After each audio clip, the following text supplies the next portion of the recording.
What's going on, everybody? My name is Cody, and just going to do a quick video. For those of you that don't know, I work in the computer industry. Obviously, I have been doing it for about a year now. I got on with a company that got me working with brands like HP.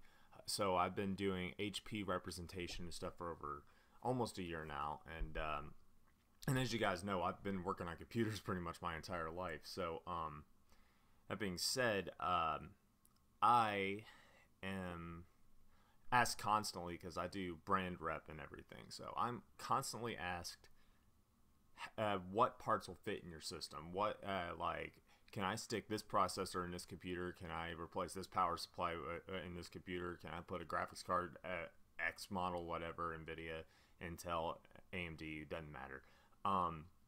How can I tell, just looking at an online description from like eBay or something, what it's got?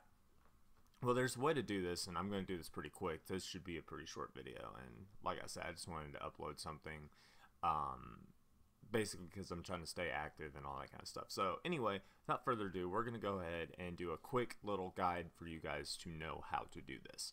So the first thing you gotta understand is, if you want to know how much RAM your computer can have, the best way to find out is to know the exact model name. But if you don't have that available, you could bite the bullet and get the computer. Like, if it the best thing to do, if you want a 64-bit operating system, find something that's got at least more than 4 gigs of RAM. You need at least 6 to 8 or however much. If it's got 6, then in some cases you might be sitting on a potential gold mine for having a triple channel memory system in your motherboard, which was an Intel thing for a while there.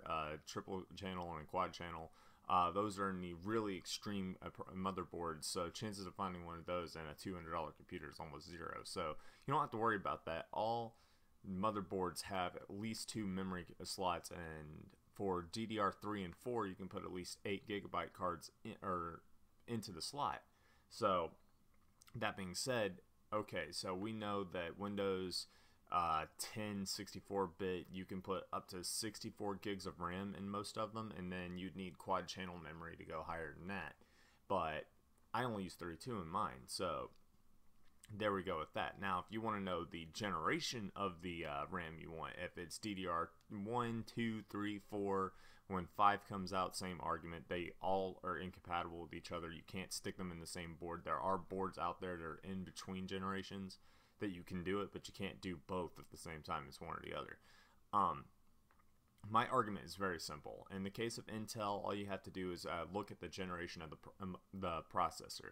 If it is a Core 2 Duo, which existed until 2011, your chances are pretty high it's going to be early generation DDR3, because they came out in 07, 08, somewhere in there. So you do that, and you can extrapolate that it is a DDR3 system at that point. Fine, cool. Now, if we want to go a little bit more recent, say a Core i3, i5, i7, all that, you could then go again. If it is, I'm pretty sure the number, because I had the 4770, the 4790, and the 6700K processors already. Like, I've owned multiple Intel processors, but my Ragnarok machine I built, Ragnarok, it's only ever had Intel parts in it. So I've had the 4770, the 4790, and the 6700, and eventually I'm going 8th generation, maybe even 9th. I might skip 8th generation altogether due to TikTok. So I know with the 6700K, that is a DDR4 system, and the 4770K and the 4790K were DDR3 systems.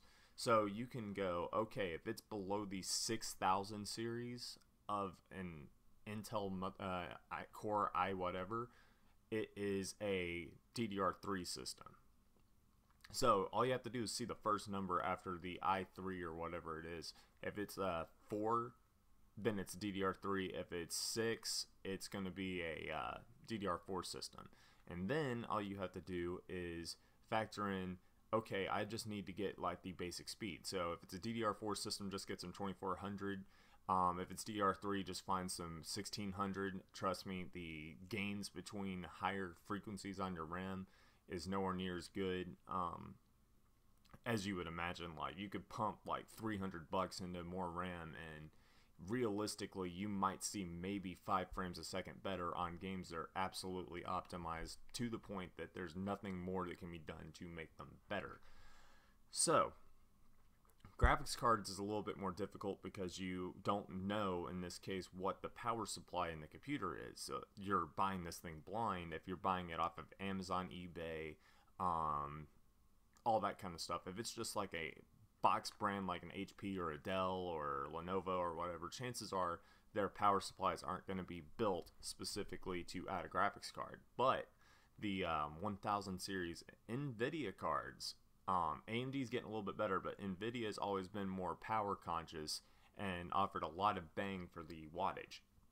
Now, if you guys remember a while back when I did a video about how much power a computer actually needs, I went from a 750 watt OCZ power supply over to a Corsair modular power supply, and it's only 550 watts, and I could pump over 100 watts more power from my system, and I'd still have room to go. I only used 320 watts, I think it was, or 330, something like that, at full blast with an older 970 graphics card, water cooled and everything. I have a 1070 now, which is more power efficient. My 6700K is more power efficient than the 4790K I was using. So if I put my kilowatt meter up to my computer now, I'm probably sitting around 300 watts at full power. Especially since I've taken unnecessary things like lights and stuff out of the system. I've got a couple fans that light up, and that's about it. So it's pretty safe to assume, like, if the computer has an i5 or an i7 in it, it's going to have a little bit bigger of a power supply because people are going to think, okay, I better design this thing to accept a graphics card. So your best bet is to, if you want to put a graphics card into a computer like that, if you bought it on eBay or something and you want to get like a decent mid-range tower, you can get an HP or a Dell. Dells are, but they can do the job. But as you saw with that video I did about the Dell laptop I did, I was surprised I was able to game at all. And you know, like, I was able to use Steam's game streaming system to do it. And then well, a Lenovo laptop, which I'm gonna eventually do a video on, it let me do it too. I could remote play, and I could do a bunch of other stuff. And I was able to play Battlefield 1 from Ragnarok through my living room to my laptop, and I'll explain that in another video eventually too. So your best bet is to get something. You could get, most common thing we sell is refurbished 8200 HP desktops. They usually have like a terabyte of RAM and all that kind of stuff to them. And they're cheap. They're less than $200. So what I would recommend is getting, say, a 1050 Ti or a 1060. At that point, you spent less than $500. So you got a game console, or you got a Xbox One S destroying PC for less than you would pay for the thing. And this is true with any other desktop, like not just HP. You could go Dell, you could go Lenovo, you could go Asus. But if you're buying Asus something, you've probably got more money than you need for a budget build, and you probably know what you're doing. So that being said, if you just go with one of these big box brands, like, you know, if Gateway was no longer HP's product, Dell, Hewlett Packard, and, you know, all these kind of brands, you could do that sort of thing. So just get that card. Power supply should run it. It's pretty light.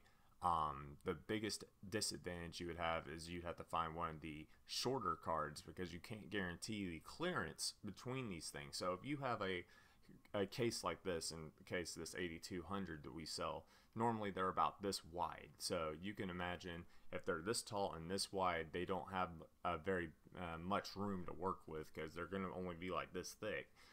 So get a card that's about 8 inches at most, and then bam, there you go. Just taking one look at that computer, you can figure out the dimensions of it vaguely, and then you can go with it. And then eventually I do recommend dropping an SSD into it. It doesn't matter the brand. Drop an SSD and your computer's going to go insane. Anyway, guys, that is pretty much all there is to it. Like, that's a very quick way to just figure out something on the fly that you would want to get with your computer. When it comes to buying computers, I do recommend, if you are gutsy and you don't want to build your own computer, get a refurbished one, and then if the company is reputable, you might be able to get an extended care plan for it, and then you got a cheaper computer that would have cost $600 brand new, but you only paid $200 for it. So you already know it was a $600-700 computer when it was brand new. Drop a 1060 or so into it, and you don't have to upgrade the power supply. If it already had 8 gigs of RAM, you're good to go for gaming.